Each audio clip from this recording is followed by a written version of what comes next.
Nigériens, mes chers compatriotes, depuis le 30 juillet dernier, nous vivons dans notre chair les sanctions d'une ampleur sans précédent prises contre notre pays, le Niger, et son peuple suite aux événements du 26 juillet 2023. Ces sanctions visent notamment à nous priver de ressources financières indispensables au fonctionnement de nos institutions, à entraver notre vie quotidienne et à étouffer notre économie et le petit commerce. En outre, ces sanctions vont jusqu'à priver délibérément nos laborieuses populations de tout approvisionnement en produits alimentaires et pharmaceutiques. Finalement, comme s'il y avait un plan visant le démantèlement de notre pays, la CEDEAO s'apprête à agresser le Niger en mettant sur pied une armée d'occupation en complicité avec une puissance qui est étrangère à notre espace communautaire et à notre continent. Ces sanctions sont illégales parce que contraires au principe d'intégration, de solidarité et de libre circulation dans une communauté telle que la CEDEAO. Ce caractère illégal est du reste attesté par la jurisprudence en la matière. Ces sanctions sont surtout inhumaines. Comment comprendre en effet qu'on laisse pourrir aux frontières des produits alimentaires et pharmaceutiques de première nécessité destinés à des populations dans le besoin? Comment comprendre que l'on impose à des populations des sanctions qui vont jusqu'à les priver de courant électrique en laissant les malades mourir dans les hôpitaux? Ces sanctions ne sont pas pensées dans une optique de recherche de solutions, mais pour nous mettre à genoux et nous humilier.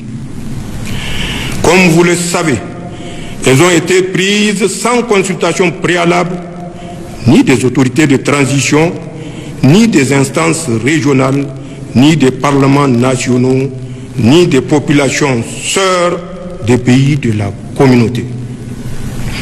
Nigériennes, Nigériens, mes chers compatriotes, ceux qui ont pris ces sanctions cruelles et menacent de tuer des milliers de Nigériens espèrent ainsi les diviser et imposer à notre vaillant peuple leur volonté.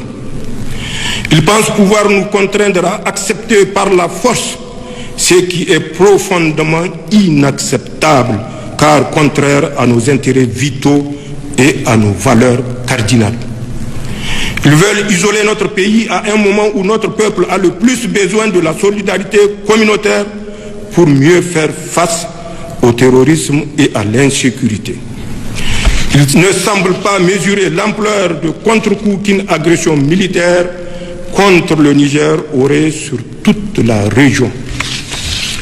Ils semblent ignorer que c'est en grande partie grâce au professionnalisme et à la vaillance de nos forces de défense et de sécurité que le Niger est resté le verrou qui empêche les hordes de terroristes de déstabiliser l'ensemble de notre région.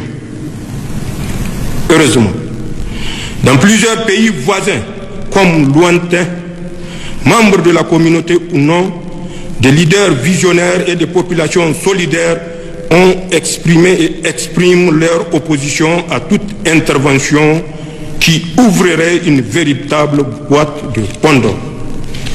Nigériennes, Nigériens, mes chers compatriotes, il est paradoxal que les réactions excessives entretenues par certains acteurs externes qui tentent d'imposer les médias une image caricaturale du Conseil national pour la sauvegarde de la patrie et de son action soit autant en déphasage par rapport aux aspirations du peuple nigérien.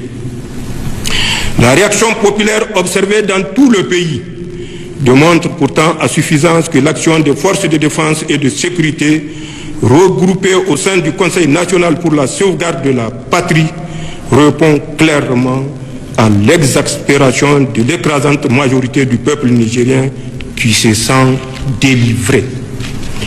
Nigériennes, Nigériens, mes chers compatriotes, Je affirme ici que notre ambition n'est pas de confisquer le pouvoir. Je réaffirme aussi notre disponibilité à tout dialogue pour autant qu'il tienne compte des orientations voulues par le peuple nigérien, fier et résilient. Toute approche coercitive et ignorant la quête de souveraineté, de sécurité et de bonne gouvernance exprimée clairement par la population revient à ignorer les dynamiques profondes en œuvre dans les pays sahéliens abandonnés à leur propre sort depuis plus de 10 ans par ceux-là même qui, au lieu de les aider à combattre les maux qui les assaillent, veulent aujourd'hui les agresser. À la vérité, la prise de pouvoir par les forces de défense et de sécurité, aussitôt fermement soutenue par nos vaillantes populations, s'inscrit dans un contexte de rejet des modèles sécuritaires et de mauvaise gouvernance faite d'injustice, de corruption, mise en œuvre par des régimes qui se prétendent démocratiques, mais qui en réalité dévoient et discréditent la démocratie. Le Conseil national pour la sauvegarde de la patrie adhère pleinement au principe du libre choix des gouvernements par les peuples. Mais pour que le peuple puisse choisir ses dirigeants, il faut un système transparent dans lequel les opposants ne sont pas emprisonnés ou exilés, dans lequel une véritable alternance est possible et dans lequel la société civile peut librement s'exprimer et manifester sans être inquiétée. Le soutien massif des populations au Conseil national pour la sauvegarde de la patrie au Niger, comme chez nos frères maliens, burkinabés et guinéens, entre autres, traduit non pas le désir d'une gouvernance autocratique, mais un désir de démocratie véritable, porteur de bien-être pour tous. Nous en sommes parfaitement conscients. Nigériennes, Nigériens, mes chers compatriotes, en tant que soldats, nous connaissons le prix d'une guerre. En tant que Nigériens et Ouest-Africains, nous trouverions tragique d'aller en guerre contre nos frères d'armes aux côtés desquels nous étions engagés hier pour sécuriser notre région. Nos populations, qui sont les mêmes de part et d'autre de nos frontières, trouvent aberrant d'être opposées les unes aux autres. En somme, ni le Conseil national pour la sauvegarde de la patrie, ni le peuple nigérien ne veulent d'une guerre et demeurent ouverts au dialogue. Mais, qu'on nous comprenne bien, si une agression devait être entreprise contre nous, elle ne sera pas la promenade de santé à laquelle certains croient.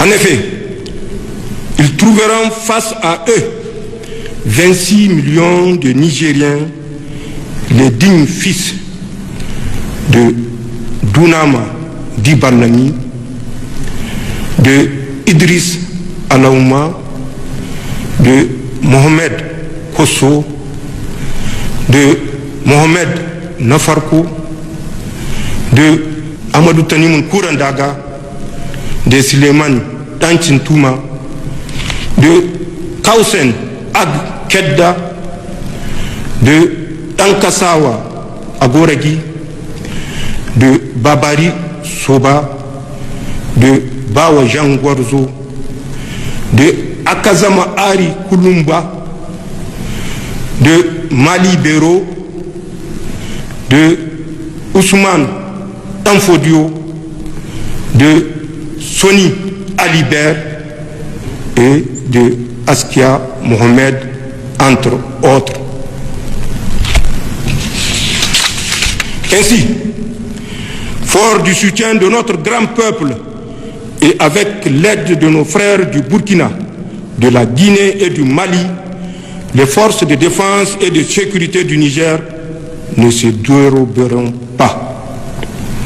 Pour ma part, une fois de plus, je tiens à vous réaffirmer, mes chers compatriotes, que tout comme les autres membres du Conseil national pour la sauvegarde de la patrie et du gouvernement, Je suis au service du Niger et de ses seuls intérêts et que je ne trahirai jamais vos espérances, Inch'Allah.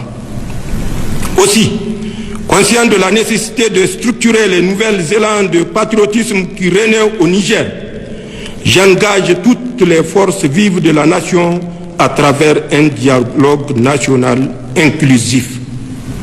L'objectif de l'instance dédiée à ce dialogue est de consulter toutes les composantes du peuple nigérien sur les voies les meilleures permettant de poser les fondements d'une nouvelle vie constitutionnelle sur des piliers profondément ancrés dans nos valeurs traditionnelles et républicaines.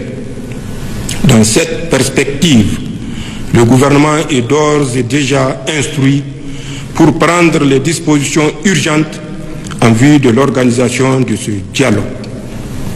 Dans ce cadre, les forces vives qui y seront conviées s'attelleront dans un délai de 30 jours à formuler des propositions concrètes devant conduire 1.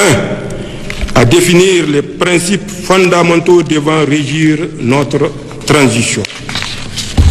2. À définir la priorité de la transition dont la durée ne saurait aller au-delà de 3 ans. 3. À définir les priorités nationales durant la transition. 4. À appeler les valeurs fondamentales devant guider la refondation de la République. Nigériennes, Nigériens, mes chers compatriotes, c'est donc entre Nigériens et dans le cadre du dialogue fraternel que nous allons trouver, j'en suis convaincu, les solutions adoptées à tous les défis qui se posent à nous. Accompagnés dans notre élan de sortie de crise et ce, dans l'intérêt de tous. Vive le peuple nigérien, vive le Conseil national pour la sauvegarde de la patrie et le gouvernement de transition, vive le Niger, je vous remercie.